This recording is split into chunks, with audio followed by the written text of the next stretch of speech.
Sans préjudice de l'application des peines prévues par l'arrêté royal du 31 mai 1933 concernant les déclarations à faire en matière de subventions, indemnités et allocations de toute nature, qui sont en tout ou en partie à charge de l'État, le chômeur qui a fait une déclaration inexacte ou incomplète ou qui a omis de faire une déclaration requise ou qui l'a faite tardivement et qui a de ce fait perçu indûment des allocations de chômage est exclu du bénéfice de celle-ci pour une période d'1 semaine au moins et de 13 semaines au plus.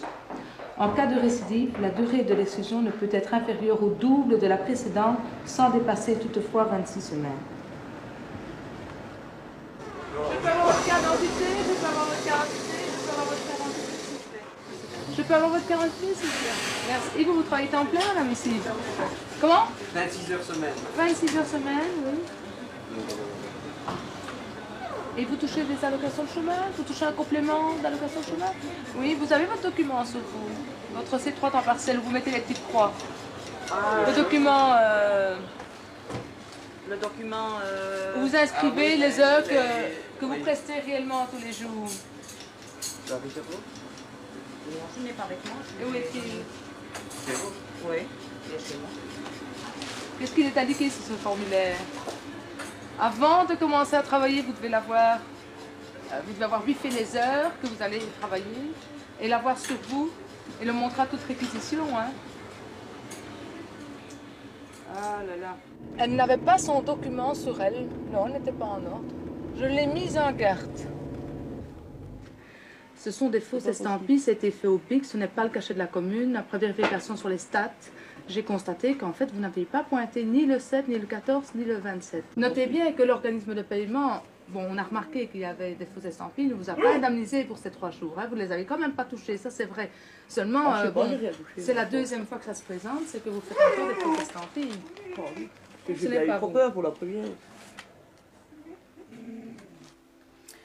Bon, parce que l'article 196, hein, il dit bien que le chômeur peut appliquer une fausse estampille de marque de pointage ou fait usage d'une marque contrefaite ou produit des documents inexacts au fin de se faire octroyer des allocations auxquelles il n'a pas droit, est exclu du bénéfice des allocations de chômage pour une période de 13 semaines. Hein.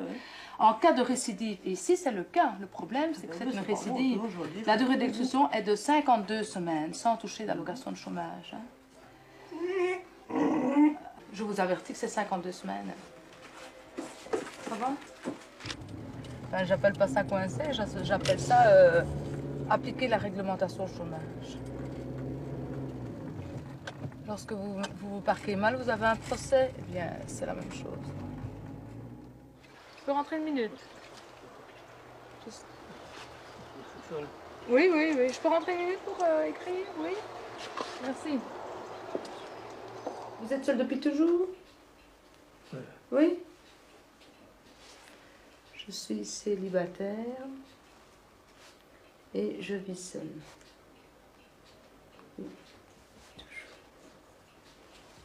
C'est ça. Vous n'avez donc personne à charge, hein?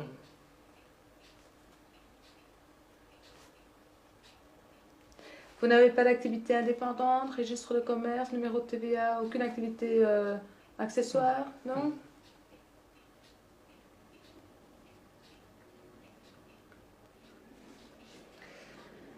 Si vous vous mettez un jour en ménage avec quelqu'un, si vous prenez quelqu'un à charge, vous devez le signaler à l'organisme de paiement. Hein. Ça va? Vous comprenez? Oui? Je vais vous demander si vous voulez bien relire ceci et signer. C'est comme quoi vous déclarez vivre seul et vous avez donc droit à l'allocation d'isolé. Hein. Ça va? Si vous avez quelque chose que vous ne comprenez pas, c'est le moment. Hein. Voilà. Vous travaillez depuis 1946. Voilà. C'est bien ça. Une fois, j'étais enfermée dans une maison, un homme seul vivait. Il était en slip même. Mais heureusement que je ne panique pas. Cette personne est-elle bien seule? Non. Non?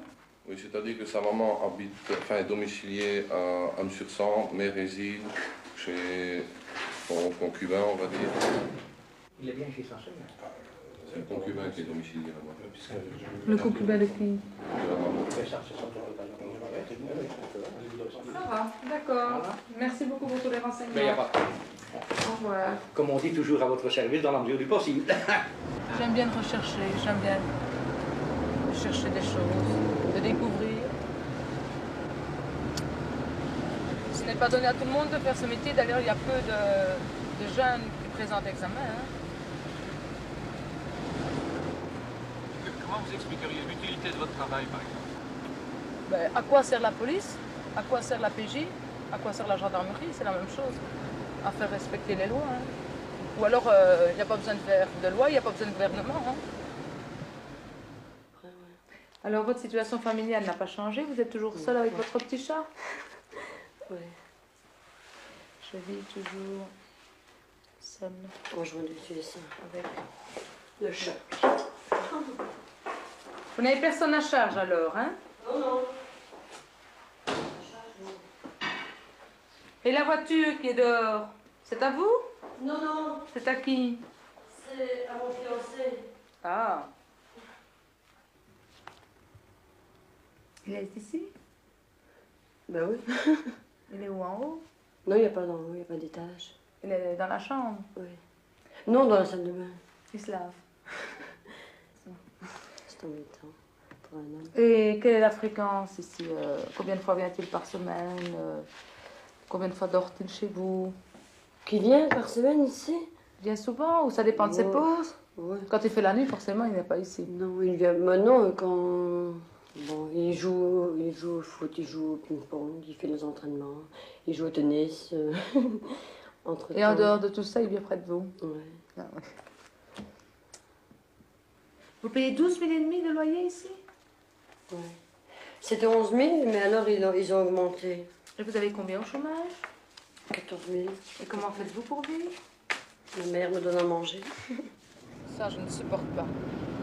Qui me ment et que je sais qu'en plus, il me ment. Ça, nous allons donc à l'UNER, mais oui. Vérifier à quel nom sont adressées les factures. Et sa consommation, c'est me dire un petit peu ce qu'elle consomme? Sur une année, elle fait 2915 kW. J'ai appris que les factures étaient adressées au nom de la personne, de la chômeuse, donc je dois poursuivre ailleurs. Je dois poursuivre ailleurs, à l'RTT.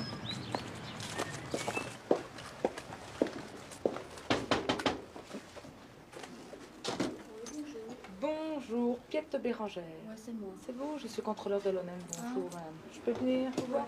Vous avez laissé vos clés à l'extérieur, hein? Bon, je viens voir votre situation familiale. Vous vivez ici avec qui, madame? Avec Gaëtan Major. Oui. Et le père de l'enfant, Michel? Major. Oui. Il est où, lui? Il habitait chez ses parents, mais j'ai eu des problèmes avec les flics. Et ils obligent Michel à habiter ici. Mais vous pouvez refuser qu'il ait son domicile ici? Je l'ai refusé. J'ai été 3 fois à la commune, ils se sont foutus de moi. Il y a encore été avant-hier à la commune pour changer. Hier, ils sont encore venus ici parce que Michel est ici. Il peut bien venir dormir une nuit près de moi. C'est le fils de mon père, de mon fils. Et encore quoi, il faut pas toujours non plus en avoir après moi. Moi, j'en ai marre. Je savais bien que ça allait arriver. Mais c'est un contrôle tout à fait normal. Il ne faut pas vous en faire pour ça. Mais je sais bien ce qui va m'arriver. Pourquoi? Je sais bien que je toucherai plus que je touche. Ça, je le sais bien. Ben non, ça, je ne tiens pas nécessairement compte de l'avis de la police. Hein. Parce qu'il vient dormir 2-3 nuits ici, ça c'est un drame, ça. Je peux voir la pièce à côté? Oui. Merci.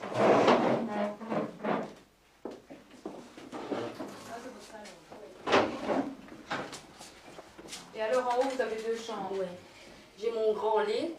Et alors, là, ses affaires d'un côté dans sa garde-robe. Et il vient se changer ici alors? Ah, oui, hein?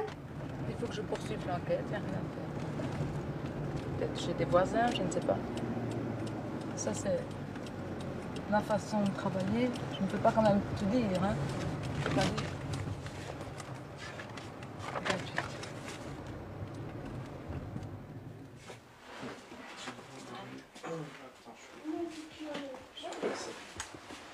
Et depuis quand êtes-vous seule avec votre fille? Depuis le 1er août.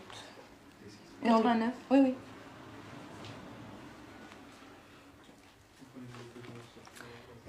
Je bénéficie Les allocations familiales.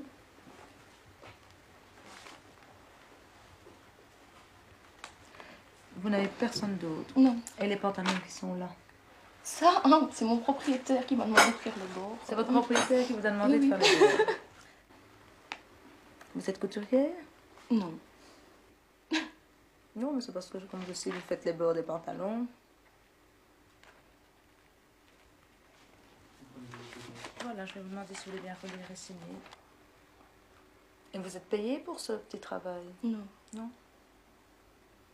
Non, il vaut toujours mieux être en bon accord avec son propriétaire, je trouve. Ouais. Ça ne coûte qu'un bord de pantalon, c'est pas cher. Ok. Tout élément est nécessaire. Merci au dossier. Merci. Ça va.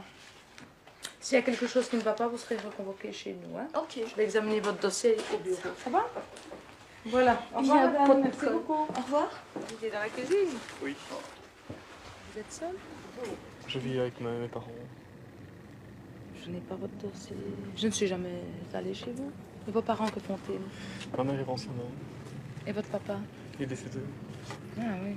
Je ne suis jamais passée chez vous. Non. Bon, vous ne viviez pas avec madame? Non. Ça va. Merci. Au revoir. Au revoir.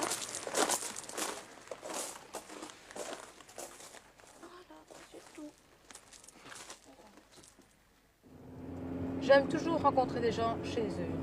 Parce qu'en rentrant chez eux, on apprend aussi, on découvre des choses. Le 22. 118, je dois venir. Eh ben, c'est parfait.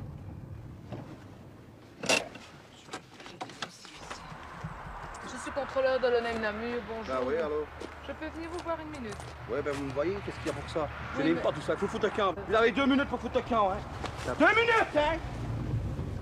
Je ne prends pas la peine de rentrer tout ça, hein. Mais une femme seule ici, hein, avec des hommes, dans l'état que vous l'avez vu, hein. Nous allons chez quelqu'un qui apparemment est séparé de son mari. Nous avons reçu un petit avis comme quoi son mari serait là. Vous savez, les gens nous écrivent souvent pour nous dire telle personne travaille en noir ou tel ménage. Ils se sont remis ensemble et parfois on fait rouler le service contrôle pour rien du tout. Hein. Alors on trie un petit peu les dénonciations.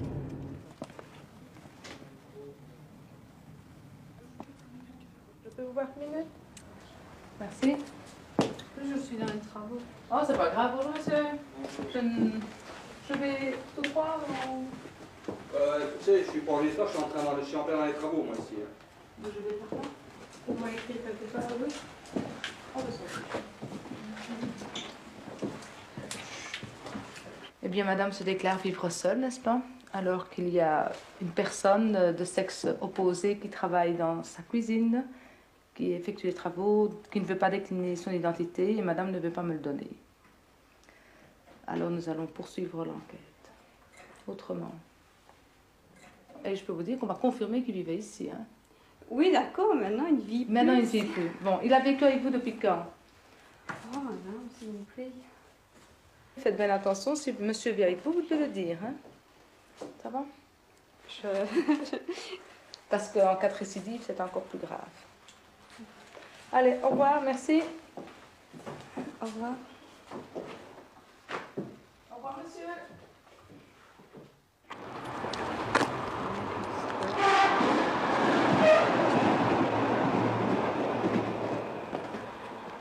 Je vais vérifier si cette voiture appartient bien au monsieur qui est chez la dame.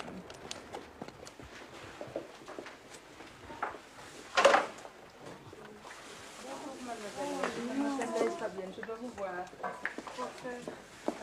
Sujet de votre déclaration, il y a un petit problème. J'ai eu confirmation d'autre chose et je viens vous voir pour rectifier la déclaration. Je peux vous entendre quelque part? Il y a un endroit... Écoutez, je suis cohabitante, je vis avec... Ah mais oui, mais pourquoi vous ne l'avez mon pas mari. dit hier alors? Ah, elle a beaucoup pleuré parce qu'elle a été saisie. Elle a pleuré et puis je l'ai calmée. Et puis on a discuté ensemble. Et pour finir, elle m'a dit au revoir et merci madame. On s'est mis d'accord toutes les deux. Elle a reconnu, c'est ce qu'il fallait, quoi. Les sanctions dans ces cas-là, qu'est-ce que ça peut être? Ah, ça peut varier de 4 à 26 semaines, comme c'est la première fois. 4 à 26 semaines de quoi? Sans toucher l'allocation de chômage. Privé de chômage complètement. Oui, oui, oui. Oui, mais elle travaille à mi-temps, hein, donc elle a quand même un petit revenu. Hein.